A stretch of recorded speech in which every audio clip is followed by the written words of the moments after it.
Hi guys, welcome back. और आज हम सीखने वाले हैं अपनी कैश फ्लो स्टेटमेंट के कुछ और बेसिक्स। जैसे कि कल मैंने तुम्हें एक पूरा प्रॉपर फॉर्मेट सिखा दिया था कि तुम्हें एक ऑपरेटिंग, इन्वेस्टिंग और फाइनेंसिंग कैसे बनानी है। तो आज बस अब हम ब्रीफली एक एक चीज़ सीखेंगे कि उसके अंदर के कैलकुलेशंस कैसे करने हैं, क्या क्या अलग अकाउंट्स बनाने पड़ते हैं। तो आज सबसे पहले हेडिंग डालो net profit before tax and extra ordinary. कहा था कि जब भी हम ऑपरेटिंग एक्टिविटीज बनाएंगे सबसे पहले तुम्हारी net profit before tax and extra ordinary items बनती है। तो इसको तुम कैलकुलेट कैसे करोगे? सबसे पहले तुम करेंट ईयर जो तुम्हारा प्रॉफिट दिया रहेगा, current year balance of profit में से तुम प्रीवियस ईयर प्रॉफिट को माइनस कर दोगे। Previous year balance of profit, ठीक है। ये करने के बाद तुम इसमें चार चीजें ऐड करोगे और उन चार चीजों को हम इन शॉर्ट फॉर्म बोलते हैं टिप, TIPP, ठीक है। जिसमें तुम्हारा नंबर 1 होता है ट्रांसफर टू रिजर्व। जो भी रिजर्व के लिए पैसे साइड करके रखते हो तो अल्टीमेटली उससे प्रॉफिट कम हो जाता है, तो उसको दोबारा रीएड करेंगे, ट्रांसफर टू रिजर्व, ठीक है। I फॉर तुम्हारा आ जाता है इंटरिम डिविडेंड्स, इनको भी तुम दोबारा से रीएड करोगे, इंटरिम डिविडेंड्स, ठीक है। नेक्स्ट P से तुम्हारा आ जाता है प्रपोज डिविडेंड्स, प्रपोज डिविडेंड को भी तुम दोबारा से ऐड करोगे, propose dividends. And again P से तुम्हारा आ जाता है प्रोविजन फॉर टैक्स।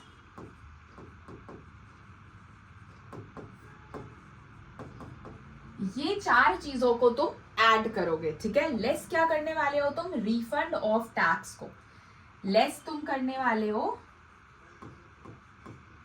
एक चीज तुम लेस करोगे वो होती है रिफंड ऑफ टैक्स, ठीक है।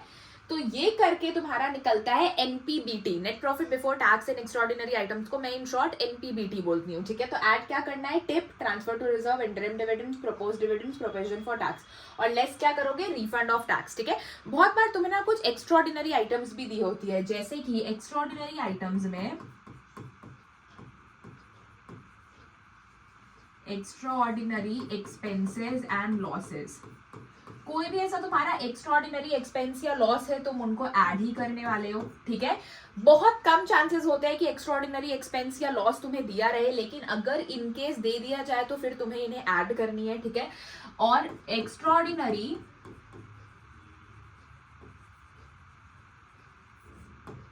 इनकम्स और गेन्स को तुम्हें माइनस करना है। अब बच्चों मैं तुम्हें एक ट्रिक बता रही हूँ इस चैप्टर का, कि इस चैप्टर में ना अपोजिट रिलेशन चलता है। एक्सपेंसेस और लॉसेस हमेशा ऐड होंगे और इनकम्स और गेन्स हमेशा माइनस होगी, क्योंकि देखो बेसिकली होता क्या है। अब डेप्रीसिएशन लेकर चलो, डेप्रीसिएशन कहीं तुम्हें पैसा देना नहीं पड़ता, वो बस एसेट में डेप्रीसिएशन लगता है, तुम्हें उसे अकाउंट में दिखाना पड़ता है और तुम्हारी एसेट की वैल्यू कम हो जाती है, तो अल्टीमेटली तुम्हारा प्रॉफिट भी कम हो रहा है। तो प्रॉफिट सही दिखाने के लिए हम सारे एक्सपेंसेस और लॉसेस को दोबारा से ऐड कर देते हैं और इनकम्स और गेन्स को माइनस कर देते हैं, ठीक है। तो बस तुम एक छोटी सी चीज याद रखना कि कभी भी एक्सपेंसेस और लॉसेस तुम्हें दिखे वो तुम ऐड करोगे और इनकम्स और गेन्स को माइनस करोगे।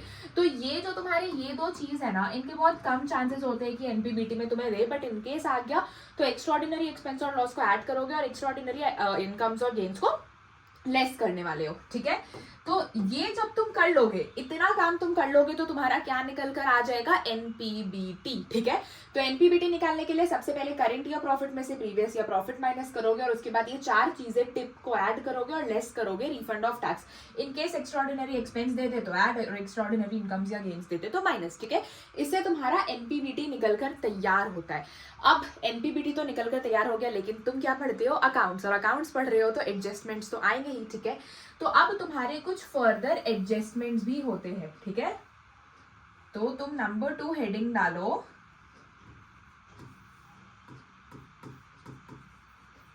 एडजस्टमेंट्स, ठीक है। अब इस चैप्टर में ना तुम्हारे 4 तरीके के एडजस्टमेंट्स होते हैं, चारों सिंपल होते हैं, तुम्हें बहुत ज्यादा इसमें स्ट्रेस नहीं ले करना है। 1 2 3 4, ये तुम्हारे 4 तरीके के एडजस्टमेंट्स होते हैं। सबसे पहला जो तुम्हारा एडजस्टमेंट होता है वो होता है provision for tax. Provision for tax. दूसरा जो तुम्हारा एडजस्टमेंट होता है वो तुम्हारा एडजस्टमेंट होता है प्रपोज डिविडेंड से रिलेटेड, प्रपोज डिविडेंड।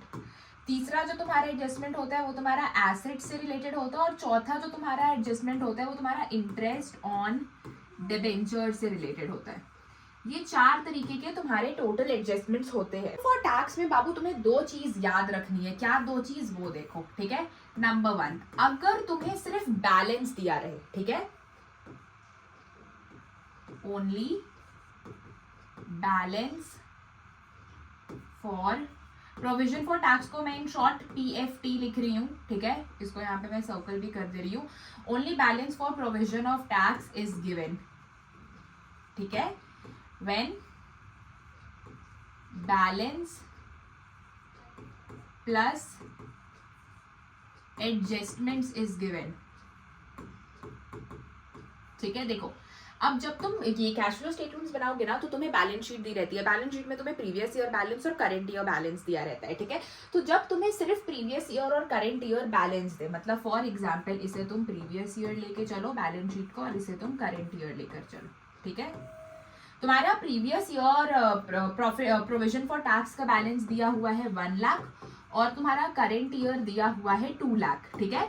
तो सिर्फ अगर तुम्हें सिर्फ और सिर्फ ये दे, मतलब कि दिस इज केस नंबर 1, ठीक है, सिर्फ बैलेंस दे, तो अगर तुम्हें बैलेंस देगा तो तुम्हें यहाँ पे 2 चीजें याद रखनी है। प्रीवियस ईयर जो ये तुम्हारा बैलेंस होगा, प्रीवियस ईयर बैलेंस को तुम मानोगे टैक्स पेड, ठीक है, और करेंट ईयर बैलेंस को तुम मानोगे प्रोविजन फॉर टैक्स, ठीक है। अब जब मैं तुम्हें कल फॉर्मेट सिखा रही थी तो याद है तुम्हें मैंने बताया था कि लास्ट में जब तुम ऑपरेटिंग में कैश जनरेटेड फ्रॉम ऑपरेशंस निकालते हो तो इनकम टैक्स माइनस होता है, तो प्रीवियस ईयर का बैलेंस को तुम वो इनकम टैक्स में लेस कर दोगे, और ये जो तुम्हारा करंट ईयर का बैलेंस आया इसको तुम प्रोविजन फॉर टैक्स में ऐड करोगे, किसमें, एनपीबीटी में। अभी मैंने तुम्हें बताया ना 4 चीजें आती है एनपीबीटी में। टिप जिसमें तुम्हारा प्रोविजन फॉर टैक्स है, तो प्रोविजन फॉर टैक्स तुम्हारा करंट ईयर वाला एनपीबीटी में ऐड हो जाएगा। कौन से केस में, जब सिर्फ ये बैलेंस दिया रहे, ठीक है। But in the case number 2, case number 2 क्या है कि तुम्हें ये बैलेंस भी दिया रहेगा, ठीक है, और साथ साथ तुम्हें एडजस्टमेंट्स भी दिया रहेगा। अब चलो केस नंबर 2 समझो, ठीक है। ये केस नंबर, एक सेकेंड, ये केस नंबर 2 मैं यहाँ पे समझा रही हूँ, ठीक है। तुम्हें सबसे पहला तो एक प्रीवियस ईयर और एक करंट ईयर बैलेंस दिया रहेगा, ठीक है। प्रीवियस ईयर ले लो 3 लाख और करंट ईयर ले लो 5 लाख, ये तुम्हें बैलेंस दिया रहेगा टैक्स के प्रोविजन का। इसके साथ साथ ना तुम्हें एडजस्टमेंट्स दे दिया जाएगा, एडजस्टमेंट नीचे, मतलब पूरा बैलेंस शीट देंगे कैश फ्लो को और उसके नीचे एडजस्टमेंट्स 1 2 3 4 करके लिखा रहेगा। अभी तुम क्वेश्चंस बनाओगे समझ जाओगे। तो तुम्हें यहाँ एडजस्टमेंट्स में लिखकर दे देंगे टैक्स पेड ₹50,000, तुम्हें ऐसा लिखकर दे देंगे इन केस 1, ठीक है। टैक्स पेड ₹50,000, ठीक है। अब क्या होगा कि इन्होंने तुम्हें बैलेंस भी दी, ये वाली प्रीवियस ईयर करंट ईयर, और साथ ही साथ तुम्हें यहाँ पे ये एडजस्टमेंट भी दे रहे हैं कि टैक्स इतना पेड है। तो जब बैलेंस भी दे और एडजस्टमेंट भी दे तो तुम्हें बनाना पड़ेगा एक अकाउंट प्रोविजन फॉर टैक्स का। क्या बनाना पड़ेगा, एक अकाउंट प्रोविजन फॉर टैक्स का, प्रोविजन फॉर टैक्स, जिसमें तुम वही लिखोगे पर्टिकुलर्स, रुपीस,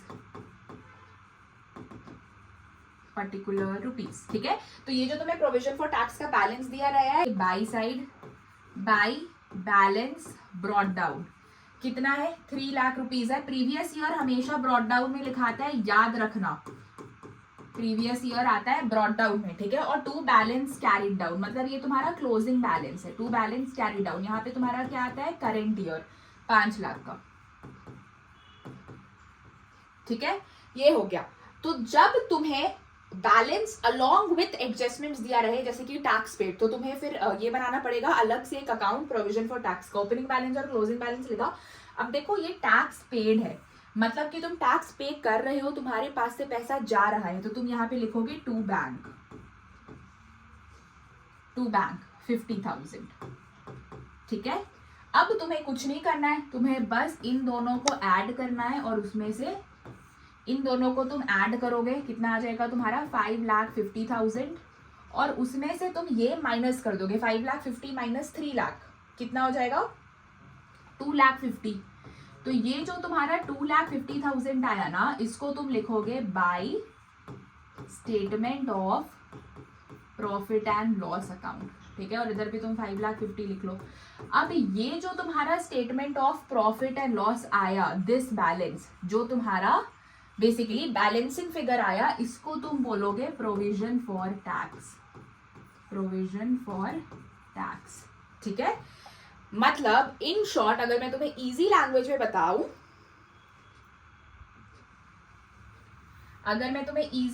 बताऊं, तो कभी भी अगर तुम्हें बैलेंस भी दिया रहे और एडजस्टमेंट भी दिया रहे, और अगर एडजस्टमेंट में टैक्स पेड लिखा हो, मतलब तुम्हें फाइंड करना है प्रोविजन फॉर टैक्स, तुम क्या फाइंड करोगे, प्रोविजन फॉर टैक्स, तुम provision for tax find out करोगे। और प्रोविजन फॉर टैक्स तुम कैसे फाइंड आउट करोगे, ये टेबल बनाकर, ओपनिंग बैलेंस लिखा, क्लोजिंग बैलेंस लिखा, टैक्स पेड जो तुम्हें क्वेश्चन में दी है उसे 2 बैंक करके यहाँ पे लिखा, इन दोनों को ऐड करके ये opening balance previous year minus कर दोगे, तो ये स्टेटमेंट ऑफ P&L तुम्हारा प्रोविजन फॉर टैक्स बनता है। और इसी का वाइजा वर्जा भी केस आ सकता है। वाइजा वर्जा केस का मतलब क्या, इस टैक्स पेड की जगह तुम्हें प्रोविजन फॉर टैक्स दे देंगे, तो जब तुम्हें प्रोविजन फॉर टैक्स दे देंगे तो तुम्हें फिर ये वाला पार्ट निकालना पड़ेगा, 2 बैंक, ठीक है। तो ये भी सिंपल है, अगर तुम्हें टैक्स पेड की जगह प्रोविजन फॉर टैक्स देते तो तुम प्रोविजन फॉर टैक्स यहाँ पे लिखते, हमेशा याद रखना कि प्रोविजन फॉर टैक्स को तुम्हें स्टेटमेंट ऑफ P&L के नाम से दिखाना है, ठीक है, तो वो तुम यहाँ पे लिखते। अब इन दोनों को ऐड करके ये वाला, ये करंट ईयर का जो बैलेंस है वो माइनस कर देते, तो ये तुम्हारा 2 बैंक निकल कर आता ना। सो वाइस वर्सा केस हो सकता है। I hope I am clear in this part, ठीक है। तो ये तुम्हें करना है, अगर टैक्स पेड दिया रहे तो प्रोविजन फॉर टैक्स ढूंढना है, प्रोविजन फॉर टैक्स दिया रहे तो टैक्स पेड ढूंढना रहे, एक टेबल याद रखना, दूसरा ऑटोमेटिकली बन जाएगा, ठीक है। सो ये था तुम्हारा adjustment in the case of provision for tax, ये प्रोविजन फॉर टैक्स का एडजस्टमेंट है, ठीक है। अब समझो प्रपोज डिविडेंड। बाबू देखो, प्रपोज डिविडेंड, अगर हम डिविडेंड पे कर रहे हैं, व्हेन डिविडेंड इज पेड, अगर डिविडेंड पे कर रहे हैं, डिविडेंड पेड, तो ये तो शेयर कैपिटल का पार्ट हो गया। अगर हम डिविडेंड पे कर रहे हैं तो ये तो शेयर कैपिटल का पार्ट हो गया, और शेयर कैपिटल किस में आता है, फाइनेंसिंग एक्टिविटीज में। तो फाइनेंसिंग एक्टिविटीज में अल्टीमेटली ये प्रपोज डिविडेंड माइनस हो जाएगा। तो ये तुम्हें याद करके रखना है कि डिविडेंड पेड हम माइनस करते हैं फाइनेंसिंग एक्टिविटी में, और डिविडेंड जब मिलता है हमें तो वो हम इन्वेस्टिंग में ऐड कर देते हैं। ये सब कल मैंने एक एक चीज ब्रीफ में बताया है, ठीक है। और प्रपोज डिविडेंड में तुम्हें एक और चीज याद रखना है, जैसा यहाँ पे मैंने तुम्हें बताया ना कि प्रोविजन फॉर टैक्स का प्रीवियस ईयर करंट ईयर, वैसे हर एक चीज का प्रीवियस ईयर करंट ईयर दिया रहेगा, तो प्रपोज डिविडेंड का भी प्रीवियस ईयर करंट ईयर दिया रहेगा। तो दूसरा चीज ये है कि तुम्हें करंट ईयर को कंप्लीटली इग्नोर करना है, कंप्लीटली इग्नोर। और जो तुम्हारा प्रीवियस ईयर बैलेंस रहेगा, प्रीवियस ईयर को तुम्हें कुछ नहीं करना है, तुम्हें यहाँ एनपीबीटी में देखो, एनपीबीटी में प्रपोज डिविडेंड ऐड होता है एनपीबीटी निकालने के टाइम, तो वहां पे तुम्हें प्रीवियस ईयर को ऐड कर देना है। प्रीवियस ईयर तुम ऐड कर दोगे, कहाँ ऐड करोगे, एनपीबीटी में, net profit before tax and extraordinary items में, ठीक है। Next comes is your asset, पर एसेट से पहले मैं तुम्हें इंटरेस्ट ऑन डिबेंचर समझा दूं। इंटरेस्ट ऑन डिबेंचर किसका पार्ट है, फाइनेंसिंग का पार्ट है, ठीक है। इंटरेस्ट ऑन डिबेंचर बेसिकली तुम्हारा नॉन करेंट लाइबिलिटी हो जाता है। तो अब तुम्हें कभी भी इंटरेस्ट ऑन डिबेंचर दी रहे, ठीक है, तो डिबेंचर में तुम बेसिकली कुछ चीजें ध्यान में रखोगे। एक तो क्योंकि वो इंटरेस्ट ऑन डिबेंचर है, तो अगर तुम कभी भी इंटरेस्ट पे कर रहे हो, ठीक है, अगर तुम इंटरेस्ट पे कर रहे हो, तो अगर तुम हमेशा अगर ये चीज देखोगे ऑपरेटिंग एक्टिविटीज में, जब मैंने तुम्हें बताया था कि एडजस्टमेंट्स होते हैं एक्स्ट्राऑर्डिनरी नॉन कैश और adjustments for non cash and non operating items, तो अगर तुम इंटरेस्ट पे कर रहे हो किसी भी एक नॉन करेंट लाइबिलिटी का, तो वो तो तुम हमेशा नहीं करोगे। डिबेंचर में तो तुम इंटरेस्ट हमेशा नहीं करते रहोगे, कभी कभार ये चीजें होती है, तो ये तुम्हारा क्या हो जाता है, adjustment for non cash and non operating expenses. तो तुम्हारा इंटरेस्ट ऑन डिबेंचर में जो भी इंटरेस्ट पे हम लोग करेंगे, ठीक है, वो इंटरेस्ट पेड बेसिकली तुम्हारा ऑपरेटिंग एक्टिविटीज में adjustments for non cash and non operating activity में जाकर ऐड हो जाएगा। मतलब इन शॉर्ट तुम्हें याद रखना है कि ये ऑपरेटिंग एक्टिविटीज में तुम्हारा ऐड हो जाएगा, ठीक है, और फाइनेंसिंग एक्टिविटीज में हम इसे माइनस कर देंगे। क्योंकि ये इंटरेस्ट ऑन डिबेंचर है, इंटरेस्ट ऑन डिबेंचर फाइनेंसिंग में माइनस हो जाता है। और ये ऑपरेटिंग में क्यों आया थी हमें शॉर्ट में बताओ। देखो ऑपरेटिंग एक्टिविटीज में तुम्हें सबसे पहले एनपीबीटी निकालना पड़ता है, फिर तुम कुछ एडजस्टमेंट करते हो तो ऑपरेटिंग प्रॉफिट निकलता है। कल की क्लास में मैंने तुम्हें ये फॉर्मेट सिखाया था। तो एडजस्टमेंट तुम किसका करते हो, नॉन कैश और non operating expenses, losses, incomes और गेन्स का। तो जो तुम इंटरेस्ट पे कर रहे हो किसी भी नॉन करेंट लाइबिलिटी में, वो तो तुम हमेशा पे नहीं कर रहे हो, कभी कभार पे कर रहे हो, तो उनको नॉन ऑपरेटिंग एक्सपेंसेस बोलते हैं। और नॉन ऑपरेटिंग एक्सपेंसेस तुम्हारा ऑपरेटिंग एक्टिविटीज में ऐड होता है। तो in short interest on debenture भी तुम हमेशा पे नहीं करोगे, कभी कभार करोगे, तो एक नॉन ऑपरेटिंग एक्सपेंस हो जाता है और उसको हम लोग ऑपरेटिंग एक्टिविटीज में ऐड करते। इतना ही याद रखना, ठीक है। इसके साथ बहुत बार बाबू इंटरेस्ट ऑन डिबेंचर में ना एक डिबेट चलता होता है कि देखो ये तुम्हारा साइकिल है, ठीक है, ये तुम्हारा साइकिल है। यहाँ पे डिबेंचर थे 10 लाख रुपए के जो लिए गए थे और अब 6 लाख रुपीज का है। मतलब अल्टीमेटली 10 लाख का डिबेंचर साल के शुरू में था और अभी 6 लाख का डिबेंचर है। मतलब इन बिटवीन मैंने 4 लाख का डिबेंचर का पेमेंट किया, 4 लाख मैंने पे किया भाई, 4 लाख का पेमेंट किया, तभी तो 6 लाख बचा। तो तुम्हें जब इंटरेस्ट कैलकुलेट करना पड़ता है तो यहाँ पे एक डिबेट होता है। और इस डिबेंचर में फॉर एग्जांपल इंटरेस्ट तुम्हारा 10% लग रहा है, ठीक है, इंटरेस्ट 10% है, ठीक है। तो अब तुम्हें क्वेश्चन बताएगा कि कब तुमने पेमेंट किया, 4 लाख पेमेंट किया तभी तो 6 लाख बचा। तो तुम्हें क्वेश्चन बताएगा कि तुमने पेमेंट कब किया, क्या तुमने पेमेंट एकदम शुरुआत में किया या चलो सबसे पहले at the end of the year, ठीक है। अगर क्वेश्चन बोल रहा है कि तुमने ये 4 लाख का पेमेंट साल के एंड में किया, मतलब ये 10 लाख तो पूरे साल रहा, 10 लाख का डिबेंचर पूरे साल ये लोन रहा, ठीक है। लास्ट में तुमने पेमेंट किया तो 6 लाख बचा, ठीक है। तो तब तुम इंटरेस्ट कैलकुलेट कौन से अमाउंट पे करोगे, 10 लाख पे करोगे या 6 लाख पे करोगे। याद रखना कभी भी तुम्हारा इंटरेस्ट, अगर तुम्हारा डिबेंचर का पेमेंट साल के एंड में हो रहा है, मतलब 10 लाख में से 4 लाख हमने पेमेंट किया साल के एंड में, मतलब कि तुम इंटरेस्ट 10 लाख पे लगाओगे, ठीक है। 10 लाख इंटू 10 डिवाइडेड बाई 100, ठीक है, 1 लाख तुम्हारा इंटरेस्ट बैठता है।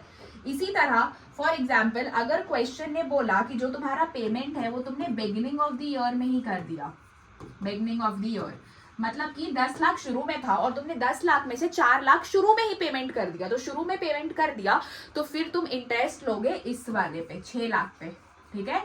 अगर तुमने साल के शुरू में ही पेमेंट कर दिया तो फिर यहीं पे तुमने पेमेंट कर दिया, लास्ट में आते आते तक 6 लाख बचा, तो बिगनिंग ऑफ द ईयर में तुम फिर 6 लाख क्लोजिंग बैलेंस पे इंटरेस्ट लोगे। 6 लाख इंटू 10/100, 60,000, ठीक है। फॉर एग्जाम्पल अगर क्वेश्चन ने ये बोला कि तुमने एकदम बीच में middle of the year payment किया, ठीक है, मिड ऑफ द ईयर मतलब तुमने बीचों बीच पेमेंट किया, 10 लाख 6 लाख, 10 लाख पहले का मतलब तुम्हारा ओपनिंग बैलेंस है और 6 लाख अभी जितना दिख रहा है, और तुमने 4 लाख का पेमेंट एकदम बीचों बीच किया, फॉर एग्जांपल एकदम सेंटर में किया, ठीक है। तो फिर तुम कैसे करोगे, तो फिर तुम 10 लाख पे 10% लोगे फॉर 10 लाख पे तुम 10% लोगे फॉर 6 मंथ्स। अगर बीचों बीच कर रहे हैं तो बच्चों 6 महीना का ही डिफरेंस हुआ ना, आउट ऑफ 12 मंथ्स, ठीक है। प्लस तुम करोगे 6 लाख जो तुम्हारा क्लोजिंग बैलेंस है, पेमेंट करने के बाद जो दिख रहा है उसका 10% फॉर 6 मंथ्स, और जो भी तुम्हारा दोनों का आंसर आएगा उनको ऐड करके तुम लिखोगे, ठीक है। ये तुम कब करोगे, जब मिडिल में पेमेंट हो रहा है। अगर दी क्वेश्चन ने कुछ बोला ही नहीं कब पेमेंट हो रहा है, ना शुरू में बोल रहे हैं, ना बिगिनिंग में, ना मिडिल में, तो हम क्या करेंगे, व्हेन क्वेश्चन इज साइलेंट, जब तुम्हारा क्वेश्चन साइलेंट है तो फिर तुम ओपनिंग पे इंटरेस्ट कैलकुलेट करोगे। ओपनिंग पे मतलब किस पे, इस पे जो तुम्हारा ओपनिंग बैलेंस गिवन है 10 लाख पे, ठीक है। आई होप तुम्हें ये इंटरेस्ट ऑन डिबेंचर वाली चीज क्लियर हो गई होगी कि इंटरेस्ट ऑन डिबेंचर में हम क्या करते हैं। अब लास्ट तुम्हारा एक एडजस्टमेंट बच रहा है एसेट, जो कि अभी हम कंप्लीट करेंगे एंड फिर हम जल्दी से ऑपरेटिंग एक्टिविटी का एक क्वेश्चन बनाएंगे। आज तुम्हारा ऑपरेटिंग एक्टिविटी अच्छे से क्लियर हो जाएगा, फिर कल हम इन्वेस्टिंग और फाइनेंसिंग करेंगे, और फाइनली परसों में एक बड़ा फुल फ्लेज क्वेश्चन करेंगे कैश फ्लो का, जिसमें तुम्हारा सारा टॉपिक क्लियर हो जाएगा। ओके, अब एसिड के लिए सीखते हैं, ठीक है। देखो एसिड में तुम्हारे 2 तरीके के एडजस्टमेंट्स होते हैं, बहुत ईजी होते हैं। सबसे पहला एसिड का जब सिर्फ बैलेंस दिया रहे, बैलेंस मतलब previous year current year balance, और दूसरा एडजस्टमेंट जब एसेट का भी बैलेंस दिया हो साथ साथ एक्यूमुलेटेड डेप्रिसिएशन का भी बैलेंस दिया हो। एक्यूमुलेटेड डेप्रिसिएशन क्या होता है, देखो बहुत बार क्या होता है ना कि हम जब क्लास 11 पे पढ़ते थे डेप्रिसिएशन, तो हम डेप्रिसिएशन के लिए क्या करते थे, एसेट अकाउंट में डेप्रिसिएशन माइनस होता था, फिर एसेट की एक वैल्यू आती थी, फिर डेप्रिसिएशन माइनस होता था, फिर एसेट की एक वैल्यू आती थी। तो कंप्लीट डेप्रिसिएशन को हम एक पूरा जो डेप्रिसिएशन होता है इकट्ठा डेप्रिसिएशन, उसको एक्यूमुलेटेड डेप्रिसिएशन बोलते हैं, ठीक है। तो एक्यूमुलेटेड डेप्रिसिएशन तुम्हारा वो हो गया, ठीक है। तो जब दोनों का बैलेंस दिया रहे और जब एसेट का बैलेंस दिया रहे, जब सिर्फ एसेट का बैलेंस दिया रहे बाबू, तो तुम्हें बस एक अकाउंट बनाना है, that is asset account, particulars rupees. तुम सिर्फ फिर एसेट का अकाउंट बनाओगे, ठीक है, एसेट अकाउंट। और जब तुम्हें एसेट और एक्यूमुलेटेड डेप्रिसिएशन दोनों का बैलेंस दिया रहे तो फिर तुम दो अकाउंट बनाओगे, पर्टिकुलर्स रुपीज। ये एक अकाउंट तुम बनाओगे एसेट के लिए, ठीक है, और तुम एक और अकाउंट बनाओगे एक्यूमुलेटेड डेप्रिसिएशन के लिए, पर्टिकुलर्स रुपीज। ये तुम बनाओगे एक्यूमुलेटेड डेप्रिसिएशन के लिए।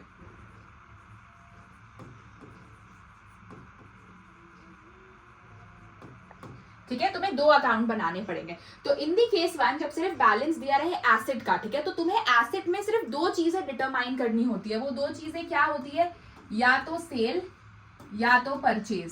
सेल गिवन है तो परचेज ढूंढो, परचेज गिवन है तो सेल ढूंढो, ठीक है। तो जब सिर्फ एसेट का बैलेंस दिया रहे, ठीक है, तो एसेट का ओपनिंग बैलेंस तुम हमेशा इधर लिखोगे टू बैलेंस ब्रॉट डाउन, क्योंकि एसेट्स हमेशा डेबिट में बढ़ते हैं और क्रेडिट में कम होते हैं। एक चीज दिमाग में रख लो कि लाइबिलिटी का हमेशा ओपनिंग बैलेंस बाई साइड आएगा और एसेट का ओपनिंग बैलेंस हमेशा टू साइड आएगा। ये ब्रॉट डाउन का मतलब होता है ओपनिंग बैलेंस, ठीक है, और इधर तुम क्लोजिंग लिख लोगे बाई बैलेंस कैरिड डाउन, ठीक है।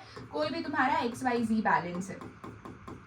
इसके बाद तुम्हें क्वेश्चन में हमेशा या तो सेलिंग वैल्यू दी रहेगी या परचेजिंग वैल्यू दी रहेगी। लिख लिया ओपनिंग एंड क्लोजिंग लिखने के बाद अब जब तुम्हारे को एसेट की वैल्यू दी गई है, मतलब जाहिर सा बात है कि तुम्हें जब एसेट की वैल्यू दे दी गई है तो एसेट में डेप्रिसिएशन भी लगता है, ठीक है, तो वो डेप्रिसिएशन तुम इधर लिखोगे बाई डेप्रिसिएशन, ठीक है। तो डेप्रिसिएशन भी तुम यहीं पे लिखोगे, ठीक है। उसके बाद अगर तुम कोई एसेट सेल कर रहे हो, मतलब देखो ये सारी चीज तुम्हें दी रहेगी, या तो क्वेश्चन में सेल की वैल्यू दी रहेगी, क्वेश्चन में डेप्रिसिएशन की वैल्यू दी रहेगी। अगर सेल दिया हुआ है तो परचेज निकालना है, परचेज दिया हुआ है तो सेल निकालना है। तो अगर सेल वैल्यू तुम्हें दी गई है तो तुम बाई बैंक लिखोगे, क्योंकि पैसा आ रहा है अगर तुम मशीनरी बेच रहे हो बाई बैंक अकाउंट, और ये किसके थ्रू पैसा आ रहा है, सेल के थ्रू, तो यहाँ पे लिख लिया। उसके बाद अगर तुमने कोई मशीनरी बेची और तुम्हें उसमें लॉस हो गया तो वो भी यहीं पे आएगा by statement of profit and loss, ठीक है। ये तुम्हारे को मशीनरी बेच के लॉस हुआ, वो भी तुम यहीं पे लिखोगे, ठीक है। टोटल लगा लो, अगर तुम्हें परचेज ढूंढने के लिए बोला जा रहा है तो इन सभी को ऐड करके अगर तुम ये by balance to balance brought down minus करोगे तो तुम्हारा क्या निकल जाएगा, टू बैंक अकाउंट, ठीक है। टू बैंक अकाउंट तुम्हारा क्या होता है, परचेज वैल्यू निकल गया, ठीक है, ये आ गया। सिमिलरली बहुत बार क्या होता है ना कि तुम्हें बहुत बार मशीनरी बेच के प्रॉफिट हो गया, 10,000 की मशीनरी 12,000 में बेच दी, तो फिर वो तुम्हारा इधर आ जाएगा टू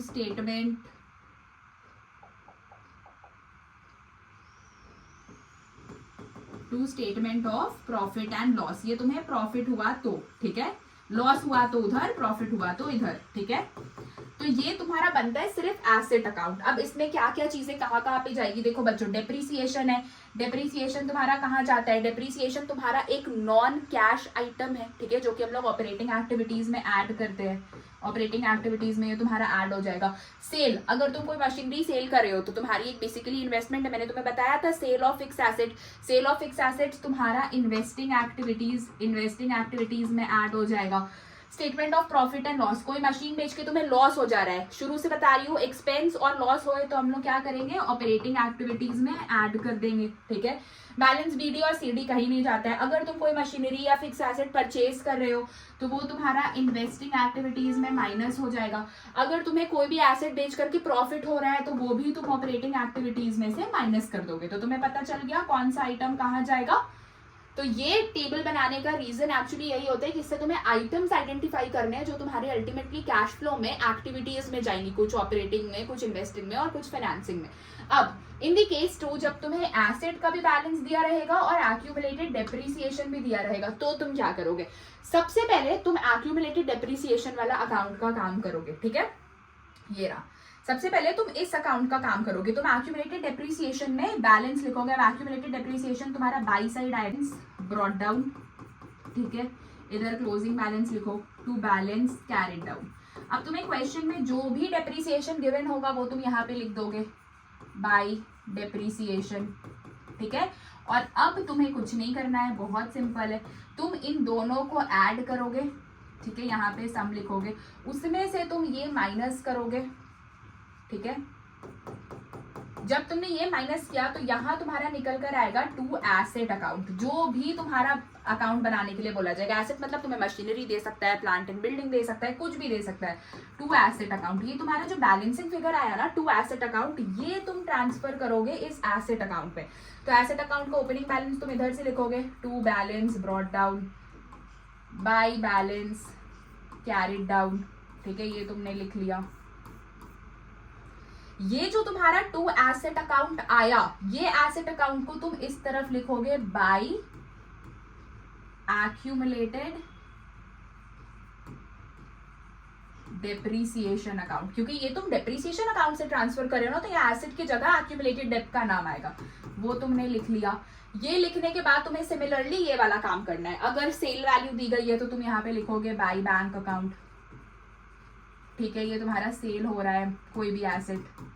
अगर सेल करके लॉस हो गया तो by statement of profit and loss account, वो लिख लिया। अब इन सभी को तुमने ऐड किया और उसमें से तुमने ये बैलेंस ब्रॉट डाउन माइनस किया तो तुम्हारा परचेज निकल के आ जाएगा, to bank account, sorry to bank account, ठीक है। अगर तुम्हें परचेज दी गई है तो इन लोग को ऐड करके ये वाला माइनस कर दो तो सेल निकल गया, मतलब वाइजा वर्जा करना। अब तो तुम इतने बच्चे नहीं हो कि तुम्हें ये बताना पड़े कि अगर इधर की वैल्यू दी गई है तो इनको ऐड करके ये माइनस कर दो तो सेल निकल जाए, इनकी वैल्यू दी गई है तो इनको ऐड करके ये निकाल दो परचेज निकल जाए।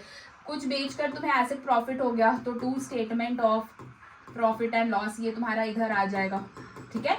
तो अब ये सारे आइटम्स दी कहाँ कहाँ जाएंगे, सी एक्यूमुलेटेड डेप्रिसिएशन तुम्हें इग्नोर करना है, ये कहीं नहीं जाएगा। ये वाला जो तुम्हारा डेप्रिसिएशन है, ये वाला डेप्रिसिएशन तुम्हारा ऑपरेटिंग एक्टिविटीज में ऐड हो जाएगा, ठीक है। उसके बाद तुम्हारा सेल है, सेल तुम्हारा इन्वेस्टिंग एक्टिविटीज में प्लस होता है। तुम्हें अगर लॉस हो रहा है तो ऑपरेटिंग एक्टिविटीज में ये भी प्लस होगा, ठीक है। अगर तुम्हें प्रॉफिट हो रहा है कोई भी चीज बेच करके, एसेट बेच करके, तो वो भी तुम्हारा ऑपरेटिंग एक्टिविटी में माइनस हो जाएगा। अगर तुम मशीनरी या कोई भी एसेट का परचेज कर रहे हो तो वो तुम्हारा इन्वेस्टिंग एक्टिविटीज में माइनस हो जाएगा। आई होप ये क्लियर हो गया होगा कैसे बनाते हैं अकाउंट। बहुत मैंने सिंपल वे में तुम्हें ये चीज बताया है, जल्दी से स्क्रीनशॉट ले लो एंड दैट्स इट। तुम्हें इतनी ही चीजें याद रखनी है इस चैप्टर में। इसके साथ तुम्हें दो चीज और याद रखनी है, वो तुम पॉइंटर्स डालो। थिंग्स टू रिमेंबर, दो चीजें जो तुम्हें याद रखनी है। Number 1 goodwill. देखो गुडविल की भी तुम्हें प्रीवियस ईयर और करंट ईयर बैलेंस दी रहेगी सबकी तरह। अगर गुडविल इंक्रीज हो रहा है, अगर गुडविल की वैल्यू इंक्रीज हो रही है तो हम इसे मानेंगे परचेज हो रही है, मतलब हम ये कंसिडर करते हैं कि गुडविल परचेज हो रही है। और अगर वैल्यू इंक्रीज कर रही है मतलब हम मानेंगे गुडविल परचेज हो रही है, तो ये अल्टीमेटली तुम्हारा इन्वेस्टिंग एक्टिविटीज में माइनस हो जाएगा जाकर, ठीक है। और अगर गुडविल की वैल्यू डिक्रीज हो रही है तो हम मानेंगे कि गुडविल राइट ऑफ हो रहा है, गुडविल रिटर्न ऑफ। और जब गुडविल रिटर्न ऑफ होता है तो गुडविल रिटर्न ऑफ कहाँ पे आता है, adjustments for non cash and non operating expenses देखते हो ना, तो गुडविल जब राइट ऑफ हो रहा है तो वो हमारे लिए एक नॉन ऑपरेटिंग एक्सपेंसेस है, हमेशा तो वो राइट ऑफ नहीं हो रहा है, ठीक है।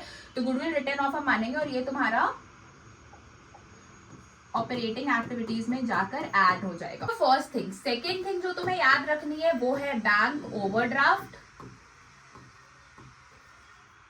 या फिर कैश क्रेडिट, ठीक है। ये दो चीजें तुम्हारी फाइनेंसिंग एक्टिविटीज की पार्ट होती है, क्योंकि हम इनको कंसिडर करते हैं as loan, considered as loan. तो ये तुम्हारा फाइनेंसिंग एक्टिविटी में जाएगा, कैश एंड कैश इक्विवेलेंट्स में नहीं, ठीक है। That's all. अब मैं तुम्हें डेप्रिसिएशन में एक और चीज यहाँ पे बता दूं एसेट अकाउंट में, ताकि जब तुम्हें दोनों साल की बैलेंसेस दी रहेगी ना, प्रीवियस ईयर करंट ईयर, तो तुम कंफ्यूज नहीं हो। हमेशा ये डेप्रिसिएशन में ना बाबू तुम करेंट ईयर बैलेंस लिखोगे। क्या लिखोगे? करेंट ईयर वाली बैलेंस, ठीक है, याद रखना।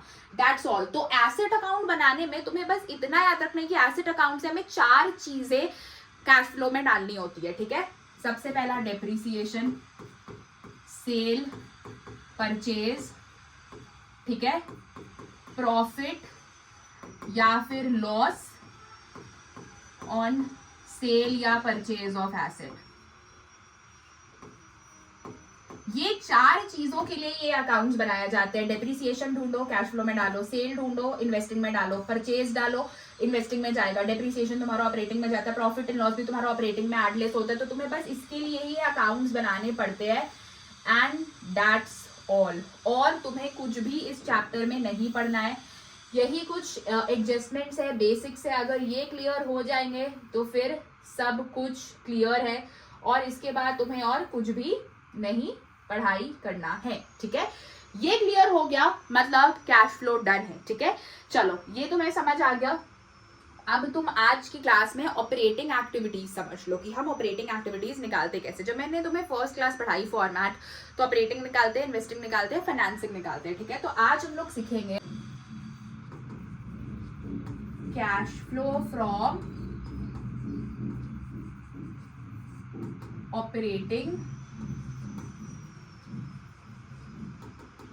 एक्टिविटीज। आज हम लोग सीखेंगे calculation of cash flow from operating activities. आज तुम्हें ये सीखना है, ठीक है, कि हम ऑपरेटिंग एक्टिविटीज कैलकुलेट कैसे करते हैं, ठीक है।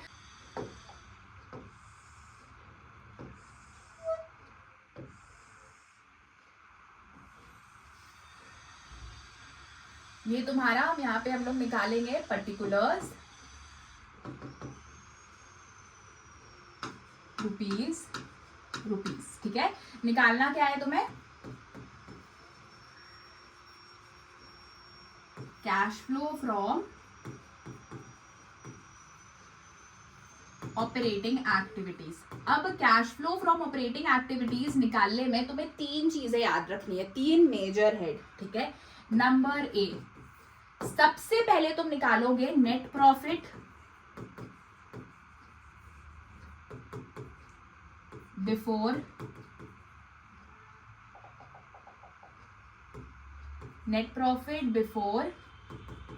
टैक्स एंड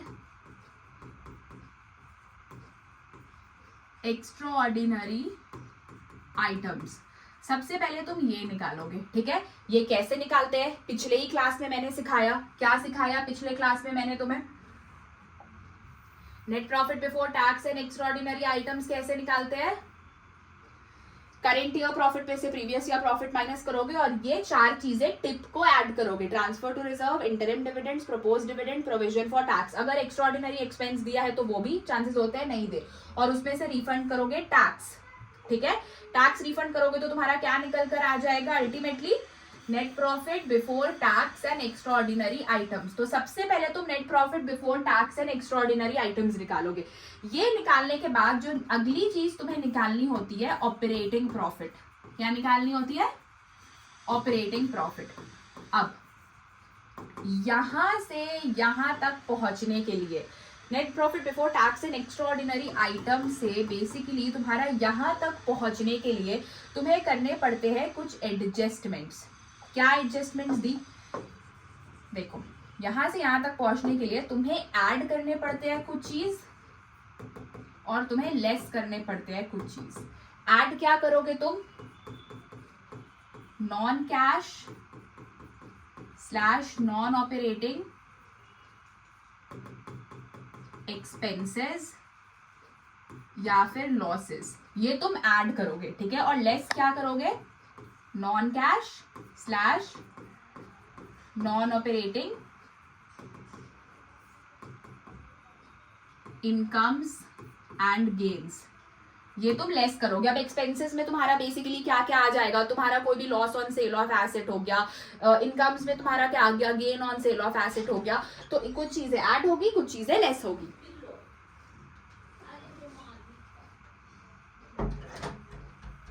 कुछ चीजें ऐड होगी, कुछ चीजें लेस होगी, ठीक है। ये करने के बाद तुम्हारा यहाँ पे बहुत सारा कुछ अमाउंट आ जाएगा, ठीक है। अभी हम क्वेश्चन करेंगे, तुम्हें क्लियर हो जाएगा। तो इनमें से तुम ये ऐड लेस जो भी करना होगा वो करोगे तो तुम्हारा क्या निकल गया? तुम्हारा निकल गया ऑपरेटिंग प्रॉफिट। ठीक है, ऑपरेटिंग प्रॉफिट निकल गया, डन।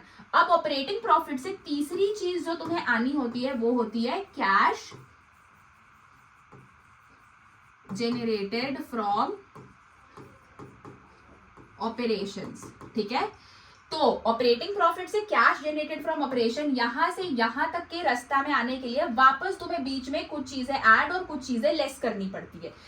अब देखो यहाँ पे ना करेंट एसेट और करेंट लाइबिलिटी का चीज होता है। ऐड तुम क्या करोगे, करेंट लाइबिलिटी इंक्रीज हो रही है, ठीक है, क्या करोगे, इंक्रीज इन करेंट लाइबिलिटी, ठीक है। और अगर तुम्हारे करेंट एसेट्स डिक्रीज हो रहे हैं, मतलब इन शॉर्ट अपने कॉपीज में लिखो increase in current liability and decrease in current asset, ठीक है। इसको स्लो रिवाइंड करके कॉपी में लिखो।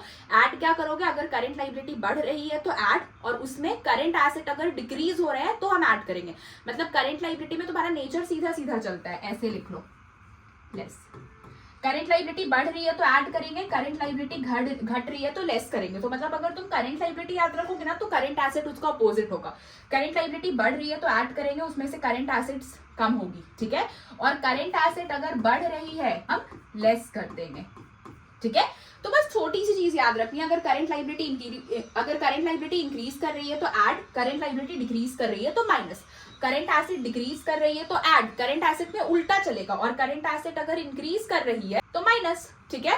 That's all. तो मतलब तुम छोटी सी चीज एक लाइन अपने कॉपी में लिख लो कि हम ऑपरेटिंग प्रॉफिट से कैश जनरेटेड फ्रॉम ऑपरेशंस तक पहुंचने के लिए अगर ऐड क्या करेंगे, increase in current liability and decrease in current asset, और हम लेस क्या करेंगे, decrease in current liability and increase in current asset. That's all. अब यहाँ पे भी तुम्हारा कुछ XYZ अमाउंट आएगा, ठीक है। ये सबको तुम अंदर पे कैलकुलेशंस करोगे, जो भी इंक्रीज डिक्रीज होगा। फाइनल अमाउंट तुम यहाँ बाहर लिखोगे, ठीक है। फाइनल अमाउंट लिखने के बाद जो भी तुम्हारा अमाउंट आया वो तुम यहाँ पे लिखोगे, इसमें से इसको प्लस माइनस करके वॉटएवर जो भी होगा, और लास्ट में तुम लेस करोगे इनकम टैक्स। इनकम टैक्स भी कौन सा इनकम टैक्स, अभी पढ़ाया ना थोड़ी देर पहले। ये प्रोविजन फॉर टैक्स में तुम्हारा दो तरीके का बैलेंस दिया होता है, previous year, current year. Previous year को तुम मानोगे इनकम टैक्स पेड, ये प्रीवियस ईयर को मानते हैं इनकम टैक्स पेड, और करंट ईयर को प्रोविजन फॉर टैक्स, जो कि तुम्हारा नेट प्रॉफिट बिफोर टैक्स में जाता है। तो प्रीवियस ईयर वाले को हम क्या मानेंगे, जो भी तुम्हारा बैलेंस शीट में प्रीवियस ईयर का दिया रहेगा प्रोविजन फॉर टैक्स, उसको हम इनकम टैक्स मान के यहाँ से माइनस कर देंगे, ठीक है। और ये जो भी तुम्हारा फिर आंसर आएगा, ये कैश जनरेटेड फ्रॉम ऑपरेशन से इनकम टैक्स माइनस करने के बाद जो भी तुम्हारा आंसर आएगा, ये तुम्हारा आंसर होता है main answer and cash flow from operating activities, जिसको तुम बाहर वाले रुपी के कॉलम में लिखोगे। This is your cash flow from operating activities, ठीक है। ये तुम्हारा cash flow from operating activities होता है, जिसको तुम बाहर वाले कॉलम पे लिखोगे। तो सबसे पहला तुमने कैश फ्लो ये अपना हेडिंग लिखा। इसके बाद तुम्हें सबसे A number net profit before tax and extraordinary items निकालना है। ये हम कैसे निकालते हैं, करंट ईयर में से प्रीवियस ईयर प्रॉफिट को माइनस करेंगे और फिर चार चीजें ऐड कर देंगे, दैट इज टिप। चार चीजें ऐड कर देंगे, चार चीजें ऐड करने के बाद ऑपरेटिंग प्रॉफिट निकल जाएगा। चार चीजें ऐड कर दिया तुमने, उसके बाद रिफंड ऑफ टैक्स लेस करने के बाद net profit before tax and extraordinary items निकला। You have to add few things और लेस फ्यू थिंग्स। वो करने के बाद तुम्हारा सेकंड मेन हेड निकल गया ऑपरेटिंग प्रॉफिट। इसमें तुम करंट एसेट और करंट लाइबिलिटीज का एडजस्टमेंट करोगे तो कैश जनरेटेड फ्रॉम ऑपरेशंस निकल जाएगा, और इसमें से इनकम टैक्स माइनस कर दोगे तो अल्टीमेटली तुम्हारा cash flow from operating activities आ जाएगा, जो कि तुम्हें चाहिए होता है। और ये करके cash flow from operating activities बन जाता है, ठीक है। तो देख लिया कि ऑपरेटिंग एक्टिविटीज निकालते कैसे है। मैंने तुम्हें फॉर्मेट भी आज दोबारा से रिवाइज करवा दिया। अब एक क्वेश्चन बनाओ ताकि क्लैरिटी इनटू 100x बढ़ जाए, ठीक है। A company made a profit of 5 lakh after considering the following items. Calculate cash flow from operating activity. ये हम बना लेते हैं अपना फॉर्मेट। चलो, फॉर्मेट में हमारा क्या क्या होता है, particulars, just a second, particulars,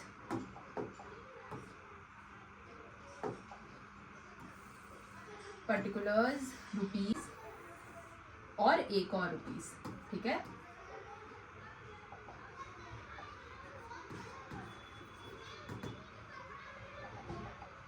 वो बदमाश बच्चे वापस आ चुके हैं, उनका खेलने का टाइम हो गया है, तो उनकी आवाज को काइंडली इग्नोर पर्टिकुलर्स रुपीज। ठीक है, ये तुम्हारा फॉर्मेट हो गया। तुम निकालने क्या वाले हो,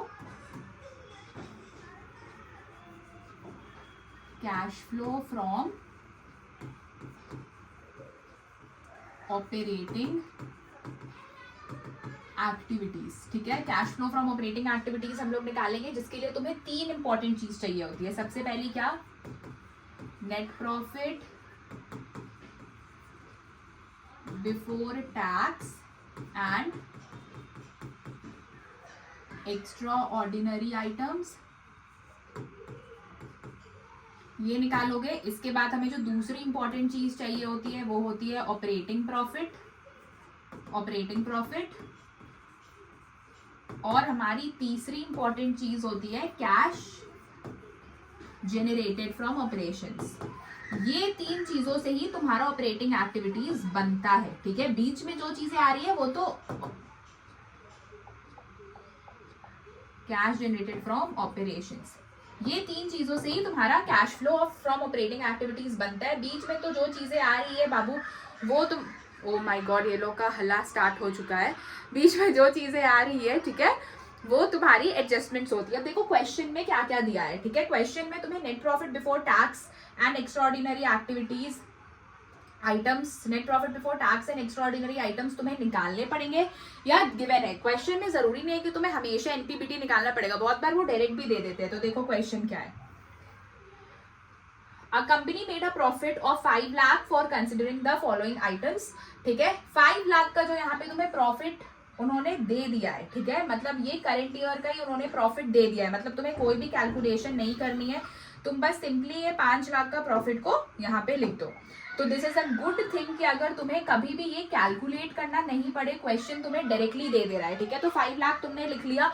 अब इसके बाद तुम्हें बहुत सारी चीज दी हुई है। If you see here, gain on sale of land, goodwill return of, depreciation, loss on sale of plant and machinery, तो ये सारे तुम्हारे एडजस्टमेंट्स है। कौन से एडजस्टमेंट, जो तुम्हें ऑपरेटिंग प्रॉफिट से पहुंचने के बीच में करना होता है। तो ये तुम्हारा क्या है, adjustments for non cash and non operating items. ये तुम्हारे एडजस्टमेंट्स है नॉन कैश और नॉन ऑपरेटिंग आइटम से रिलेटेड। ओके, चलो क्या क्या एडजस्टमेंट्स है। सबसे पहला है तुम्हारा gain on sale of land. ठीक है, क्या है,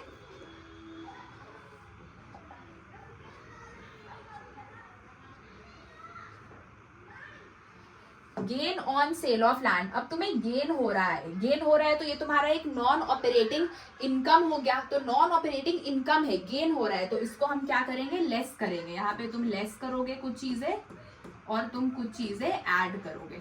ठीक है, अगर तुम्हें गेन हो रहा है तो यहाँ पे लिख लो gain on sale of land. कितना का तुम्हें गेन हो रहा है, 7। ठीक है, बढ़िया। गुडविल रिटर्न ऑफ, गुडविल अगर हम लोग राइट ऑफ कर रहे हैं तो गुडविल राइट ऑफ कर रहे हैं तो ये एक नॉन ऑपरेटिंग तुम्हारा एक्सपेंस हो गया। गुडविल हमेशा राइट ऑफ नहीं होता है, कभी कभी होता है, तो ये तुम ऐड कर दोगे। गुडविल रिटर्न ऑफ, गुडविल कितने से रिटर्न ऑफ हो रहा है, 5000 से, ये हम लोग ऐड करेंगे। ओके, बढ़िया। डेप्रीसिएशन, डेप्रीसिएशन में तुम्हारा एक नॉन कैश एक्सपेंस है। मतलब कि देखो, जब तुम कोई भी अकाउंट में डेप्रीसिएशन लगाते हो प्लांट बिल्डिंग मशीनरी में, ठीक है, तो वो डेप्रीसिएशन बस वैल्यू कम करती है, तुम्हारे पास से तो पैसा नहीं जाता है, तुम्हारे वो बस प्रॉफिट को कम कर देती है। तो सही प्रॉफिट दिखाने के लिए इसको री ऐड कर देते हैं। ठीक है, तो डेप्रीसिएशन को भी री ऐड करो। कितना डेप्रीसिएशन है, 50,000 का। Next is loss on sale of plant and machinery. या प्लांट एंड मशीनरी को बेच के लॉस हो जा रहा है, तो ये एक नॉन ऑपरेटिंग एक्सपेंस हो गया, इसको भी ऐड करो। Loss on sale of plant and machinery कितने का है, ये 20,000 का है। ठीक है, loss on sale of plant and machinery हो गया। ये चारों चीज हमने कर लिए। प्रोविजन फॉर डाउटफुल डेट्स, अब डाउटफुल डेट्स भी तुम्हारा प्रोविजन डेप्रिसिएशन की तरह ही होता है, पैसा कहीं जाता नहीं है, बस प्रॉफिट कम हो जाता है तो दोबारा री ऐड कर दो। तो प्रोविजन भी मैं यहीं पे एडजस्ट कर दे रही हूँ। प्रोविजन फॉर डाउटफुल डेट्स, कितने का प्रोविजन है भाई, 10,000 का है। ठीक है, और लास्ट है तुम्हारा इनकम टैक्स पेड। अब इनकम टैक्स पेड तुम्हारा कहाँ से माइनस होता है, अभी मैंने तुम्हें बताया था पिछली बार में, इनकम टैक्स पेड यहां से तुम लेस करोगे। इनकम टैक्स पेड, कितने का इनकम टैक्स है? 47,500 का, ये तुम लेस करोगे, ठीक है, इनकम टैक्स पेड। डन, हमारा एडजस्टमेंट्स हो गया नॉन कैश और नॉन ऑपरेटिंग आइटम्स का, ठीक है। यहाँ से ये बंद कर दो। अब तुम 5 लाख में ये सारे चीज को ऐड लेस करोगे तो तुम्हारा ऑपरेटिंग प्रॉफिट निकल जाएगा। बट उससे पहले ना हम ये एडिशनल इन्फो देख लेते हैं। देखो एडिशनल इन्फो में तुम्हें क्या क्या चीजें दी गई है। तुम्हें यहाँ पे current assets and current liabilities दिए गए हैं, ठीक है, current asset and current liabilities. Outstanding expense, अब हमेशा यहाँ पे डेट देखना, मैंने तुम्हारे लिए लिख दिया 23 प्रीवियस ईयर, 24 करंट ईयर, मतलब प्रीवियस ईयर इधर है, करंट ईयर इधर है, तो अकॉर्डिंगली तुम्हें देखना है कि इंक्रीज हो रहा है या डिक्रीज हो रहा है। आउटस्टैंडिंग एक्सपेंस तुम्हारा करंट लाइबिलिटी हो गया, trade payables current liability, prepaid expense current asset, trade receivable current asset, ठीक है, ये तुम्हारा करंट लाइबिलिटी करंट एसेट हो गया। अब देखो करंट लाइबिलिटी में आउटस्टैंडिंग एक्सपेंस पिछले साल 34,000 था और इस साल 20,000 है, मतलब ये डिक्रीज हो गया, ठीक है। ये कितने से कम हो रहा है? ये 14,000 से कम हो रहा है।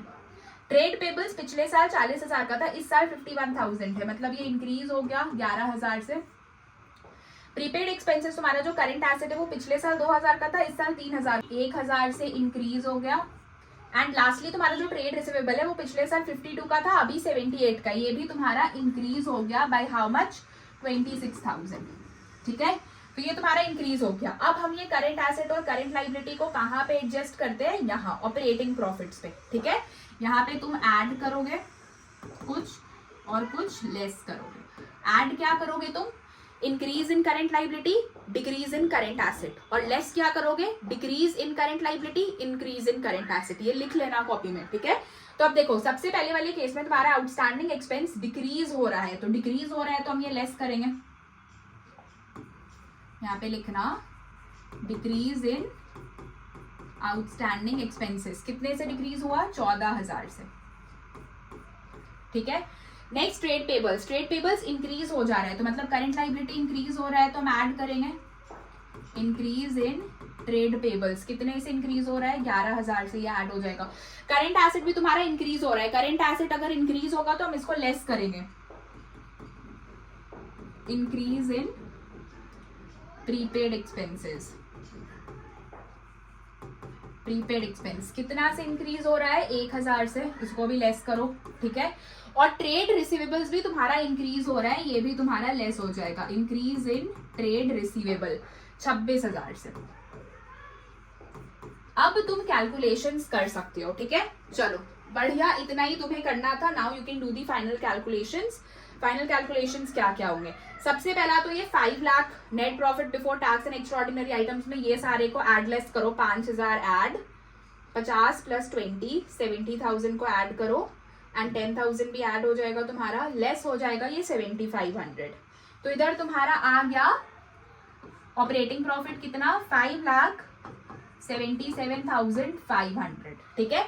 इसमें से तुम ये जो ऐड लेस है ना, इसको यहाँ पे ऐड लेस कर लो। 5,77,500 में इधर ऐड तुम्हारा बेसिकली क्या हो रहा है? एक तो 11,000 है, इसमें से लेस क्या क्या हो रहा है? 14,000, 30,000। ये जो तुम्हारा ओवरऑल ये इसको प्लस किया और इन तीनों को जब हमने एक साथ माइनस करके वो किया तो ये नेगेटिव 30,000 आ रहा है, ठीक है।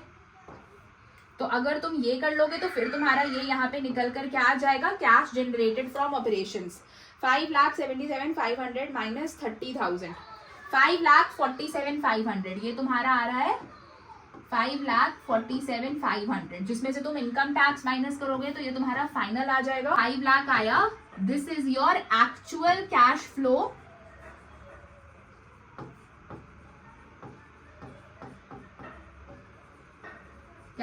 From operating activities. ये तुम्हारा cash flow from operating activities निकल कर आया, जिसको अल्टीमेटली तुम यहाँ बाहर वाले कॉलम पे लिखोगे 5 लाख, ठीक है। किया क्या पहले हमने? Net profit before tax and extraordinary items तुम्हें दी हुई थी तो कैलकुलेट करना नहीं पड़ा, उसमें हमने एडजस्टमेंट क्या किया? Adjustment for non cash and non operating items, इन सभी को एडलेस किया, तो ये तुम्हारा यहाँ पे क्या निकल कर आ गया? ऑपरेटिंग प्रॉफिट, ये वाला पार्ट, ठीक है। ये ऑपरेटिंग प्रॉफिट निकल के आ गया। इसमें से हमने करंट एसेट करंट लाइबिलिटी का इंक्रीज डिक्रीज एडलेस किया, तो फिर हमारा कैश जनरेटेड आ गया ये वाला। याद रखना करंट एसेट करंट लाइबिलिटी तुम्हें अंदर भी दिखाना है, फिर एक टोटल वैल्यू बाहर लिखना है, ठीक है। तो हमारा कैश जनरेटेड फ्रॉम ऑपरेशंस आ गया, फिर हमने इनकम टैक्स माइनस किया तो ये हमारा actual cash flow from operating activities आ गया। That's all. This is how you make, इसका स्क्रीनशॉट ले लो, बाद में तुम प्रैक्टिस भी कर सकते हो। These questions are all previous year questions जो सीबीएसई पूछती है, तो स्क्रीनशॉट ले लो। एंड आज तुम्हारा ऑपरेटिंग एक्टिविटीज कंप्लीट होता है, कल से हम लोग इन्वेस्टिंग और फाइनेंसिंग कंप्लीट कर लेंगे, दैट्स ऑल। उसके बाद तुम अपना फुल फ्लेज क्वेश्चंस कर सकते हो, तुम्हें बस क्लैरिटी होनी चाहिए कौन सा आइटम कहाँ पे रहता है, ठीक है। बाकी इतना ही, मिलते हैं नेक्स्ट वीडियो में। अगर वीडियो अच्छी लगी, एक्सप्लेनेशन समझ आया तो लाइक शेयर सब्सक्राइब।